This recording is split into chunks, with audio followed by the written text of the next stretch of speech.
Hi viewers, welcome to our channel. ప్రస్తుతం మనతో పాటు సీనియర్ జర్నలిస్ట్ దామ బాలా సార్ వారితో మాట్లాడదాం. నమస్కారం సార్. నమస్తే సార్, బెంగళూరులో ఒక 29 ఏళ్ల అమ్మాయిని అతి దారుణంగా చంపేసి 59 ముక్కలుగా నరికి ఫ్రిడ్జ్లో పెట్టేశారు. ఒక 1 వీక్ తర్వాత ఇష్యూ బయటపడింది. సో బయటపడిన తర్వాత దేశవ్యాప్తంగా కూడా సంచలనంగా మారింది. అసలు ఈ హత్య ఎలా జరిగింది, ఎవరు ఆ అమ్మాయి, ఎందుకు చంపారు, మరి వాళ్ళని పట్టుకున్నారా లేదా, ఏ విధంగా బయటకు వచ్చింది సార్ ఈ కేసు? 2 ఏళ్లకు ముందు ఢిల్లీలో శ్రద్ధావాకర్ అనే ఒక అమ్మాయిని వాళ్ళ బాయ్ ఫ్రెండ్ అంటే ఇంట్లో కలిసి సహజీవనం చేస్తున్న ఆఫ్తాబ్ పూనావాలా అనే ఒక అబ్బాయి దాదాపు 34 ముక్కలు చేసి ఫ్రిడ్జ్లో పెట్టేసి వెళ్ళిపోయాడు, చంపేసి ఆమెను. అది అప్పట్లో దేశవ్యాప్తంగా సంచలనం సృష్టించిందన్నమాట. దాని తర్వాత 2 ఏళ్ల తర్వాత మొన్న బెంగళూరులో ఒక అమ్మాయిని వాళ్ళ ఎవరు చంపారనేది మళ్ళీ చెప్తాను నేను. ఒక అమ్మాయిని ఎవరో 59 ముక్కలు చేసి ఫ్రిడ్జ్లో పెట్టేశారు. ఇది ఇప్పుడు సంచలనంగా మారింది. దేశవ్యాప్తంగా ఈ హత్య అనేది సంచలనమైంది. అసలు ఎవరు ఈమె, ఆమెను ఎవరు ఇంత దారుణంగా చంపారు? ఎందుకంటే ఒక మనిషిని చంపడం ఒకటైతే, ఆ మనిషిని చంపిన తర్వాత 59 ముక్కలు చేయడం అనేది మామూలు విషయం కాదు.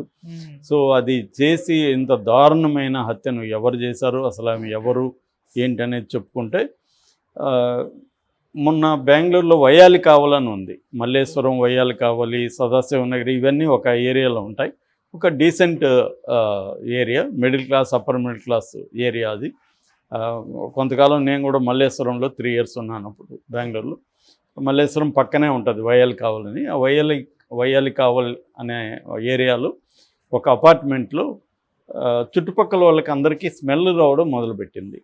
ఆ స్మెల్ కుళ్ళిన మాంసపు స్మెల్ వస్తుంటే వీళ్ళందరూ ఓనర్కి కంప్లైంట్ చేశారు.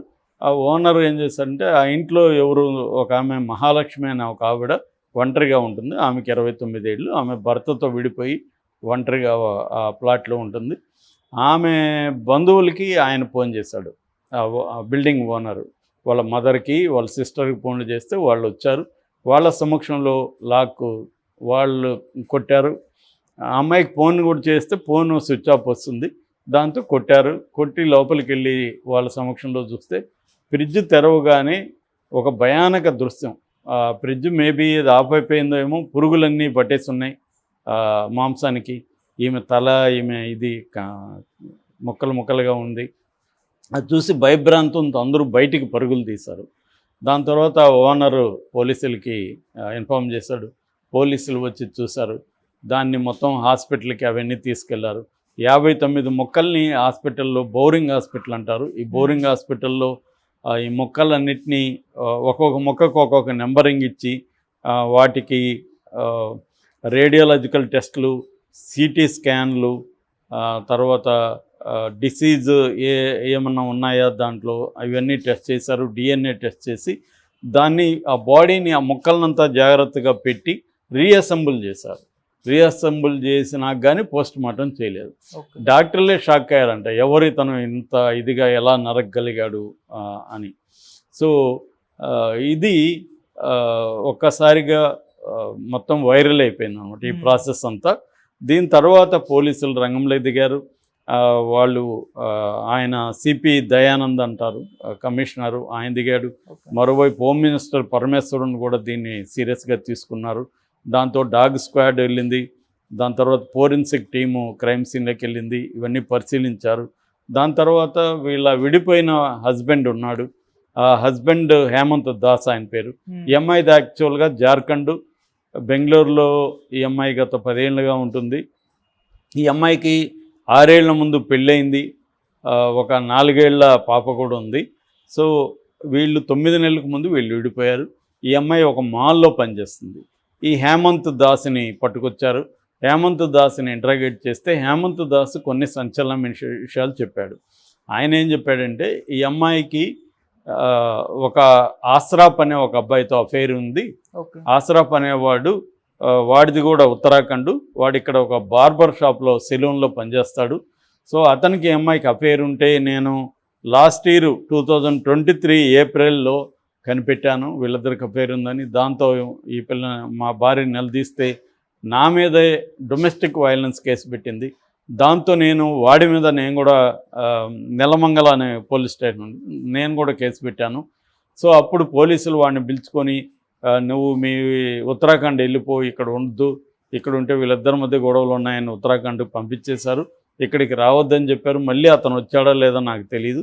నేనైతే విడిపోయాను. ఎందుకంటే మా ఇద్దరి మీద కేసులు పెట్టారు. నా మీద నాన్ కాగ్నిజబుల్ కోర్టు ఆర్డర్ కూడా ఇష్యూ చేశారు. నాన్ కాగ్నిజబుల్ కోర్టు నోటీస్ అంటే కోర్టు పర్మిషన్ లేకుండా పోలీసులు అరెస్ట్ చేయరు అనమాట. నాన్ కాగ్నిజబుల్ అఫెన్సెస్లో కోర్టు వారెంట్ ఉండకుండా పోలీసులు అరెస్ట్ చేయరు. సో ఇది నాన్ కాగ్నిజబుల్ కేసు కాబట్టి పోలీసులు కోర్టుకి పెట్టారనమాట అప్పట్లో. ఎందుకంటే డొమెస్టిక్ వైలెన్స్ కింద ఇతని మీద కేసు పెట్టింది. అంటే ఆమె ఎక్స్ట్రా మ్యారిటల్ అఫేర్ ఉంది కాబట్టి ఇతను అది అడిగినందుకు ఆమె కేసు పెట్టింది అనేది ఇక్కడ బయటకు వచ్చింది. ఎప్పుడైతే ఇది ఎంత గొడవలు అయిపోయినాయో వీళ్ళిద్దరూ విడిపోయారు. ఇతను వేరే దగ్గర ఉంటున్నాడు, ఈమెమో ఒంటరిగా సింగిల్ బెడ్రూమ్ ప్లాట్ వైల్ కావల్లో తీసుకుని ఉంటుంది. మేబీ ఇప్పటివరకు అయితే కారణం కరెక్ట్గా తెలియదు తను ఎందుకు చంపాడని. ఇంకొక వార్త పోలీసులు చెప్పింది ఏంటంటే ఈమెకి ఇంకొక శశిధర్ అనే ఇంకొక అతనితో కూడా అఫైర్ ఉంది. ఆ శశిధర్ను కూడా పిలిచి అడిగారు. అతనేమో నేను 6 నెలలకు ముందైతే నేను ఆమెతో సంబంధం ఉంది, తర్వాత నేను వెళ్ళిపోయాను, మా ఇద్దరి మధ్య ఎటువంటి సంబంధం లేదు, మీరు కాకపోతే నా ఫోన్లన్నీ చెక్ చేసుకున్నాను, అతని ఫోన్లన్నీ కూడా ఇచ్చాడని చెప్తున్నారు. ఆమె ఫోన్ 10 రోజులుగా స్విచ్ ఆఫ్ అయింది. ఆమెకి వాళ్ళ అమ్మతో, వాళ్ళ సిస్టర్తో, వాళ్ళ బ్రదర్తో కూడా మంచి సంబంధాలు ఉన్నట్టుగా లేదు. వాళ్ళ అమ్మ ఏమి కలిసి కూడా 1 year అయింది. తర్వాత ఫోన్ కూడా 10 రోజులకు ముందు ఫోన్ చేసిందంట వాళ్ళ అమ్మ, స్విచ్ ఆఫ్ చేసి వచ్చిందంట. తర్వాత ఆమె ఫోన్ కూడా చేయలే. అంటే మామూలుగా ఎవరైనా మన కూతురు ఫోన్ స్విచ్ ఆఫ్ చేస్తుంటే మళ్ళీ మళ్ళీ చేస్తాం మనం, ఎందుకు స్విచ్ ఆఫ్ చేయాలి. ఆమె 10 రోజుల నుంచి పట్టించుకోలే. ఫోన్ స్విచ్ ఆఫ్ అంటే వాళ్ళ మధ్య సంబంధాలు. అంటే ఇక్కడ క్లియర్గా మనకి ఇప్పుడు పోలీసులు చెప్తున్నది ఇవన్నీ ఏంటంటే ఈ మహాలక్ష్మి అనే 29 ఏళ్ల అమ్మాయి అందంగా ఉంది ఫోటోలు చూస్తే. సో ఈమెకు తన వర్క్ ప్లేస్లో కావచ్చు, లేకపోతే సెలూన్కి వెళ్తున్నప్పుడు తన మేకప్ చేసుకున్నప్పుడు, అది యూని సెలూన్ అంటున్నారు, అక్కడ ఈ అబ్బాయి పరిచయం ఉండొచ్చు. ఏదేమైనా ఆమెకి ఎక్స్ట్రా మ్యారిటల్ అఫైర్స్ అయితే ఉన్నాయి. దాన్ని భర్త చూసి దాన్ని నిలదీశాడు. దాని మధ్య గొడవలు అయినాయి. ఈ గొడవల్లో అతను వెళ్ళిపోయినప్పుడు ఈమె ఒంటరిగా ఉంటుంది. బాబు కూడా అతని దగ్గర ఉన్నాడు, పాప. సో ఈమె ఒంటరిగా ఉంటుంది. ఇంకా భర్త కూడా వెళ్ళిపోయాడు కాబట్టి తన ఎక్స్ట్రా మ్యారిటల్ కంటిన్యూ చేసి ఉండొచ్చు. ఈమెకి ఇంకొకరితో ఎక్స్ట్రా మ్యారిటల్ మళ్ళీ ఏర్పడినప్పుడు ఈ మొదటి బాయ్ ఫ్రెండ్ ఎవరైతే అస్రాఫ్ ఉన్నాడో వాడికి మీద తీవ్రమైన కోపం వచ్చి ఉండొచ్చు. వీళ్ళిద్దరి మధ్య గొడవలు జరిగి ఉండే అవకాశం ఉంది. ఆ గొడవల నేపథ్యంలో ఇతను చంపేసి ఉండొచ్చు. చంపిన తర్వాత అతని శవాన్ని ఏం చేయాలో తెలియక అతను మొక్కలు చేస్తే ఫ్రిడ్జ్లో పెట్టేయచ్చు అనేసి ఫ్రిడ్జ్లో పెట్టేసి పారిపోయినట్టుగా తెలుస్తుంది. ఇప్పుడు అతను ఫోన్ని ట్రాక్ చేస్తున్నారు. వెస్ట్ బెంగాల్లో ఉండొచ్చు అనేది వీళ్ళ అంచనా. ఇంకొక వెర్షన్ ఆల్రెడీ పట్టుకున్నారు, అతను సీక్రెట్గా విచారిస్తున్నారు అని కూడా అంటున్నారు. ఏదేమైనా ఈరోజు రేపు పట్టుకునే అవకాశం ఉందని పరమేశ్వర్ హోమ్ మినిస్టర్ కూడా చెప్పాడు. మేము కొన్ని విషయాలు బయట పెట్టలేము, మా ఇన్వెస్టిగేషన్ ఎఫెక్ట్ అవుతుందని కూడా ఆయన అంటున్నాడు. ఒకటి, ఈ అస్రాఫే చంపాడా ఒంటరిగా, ఇంకెవరైనా అస్రాఫ్కి హెల్ప్ చేశారా వాళ్ళ ఫ్రెండ్స్ కానీ అనేది కూడా ఆరాధిస్తున్నారు. ఏదేమైనా ఈ హోల్ ఇష్యూలో మనకి మళ్ళీ క్రైమ్ ఆఫ్ ప్యాషన్ అంటారు దీన్ని. అంటే ఒక అమ్మాయి లవరు, ఆ అమ్మాయి వేరే వాళ్ళతో అఫైర్లో ఉన్నప్పుడు వీళ్ళు చంపేయడం అనేది మనం చూస్తున్నాం. ఆడవాళ్ళు అయితే భర్తల్ని చంపిస్తూ ఉన్నారు అఫైర్లు పెట్టుకొని.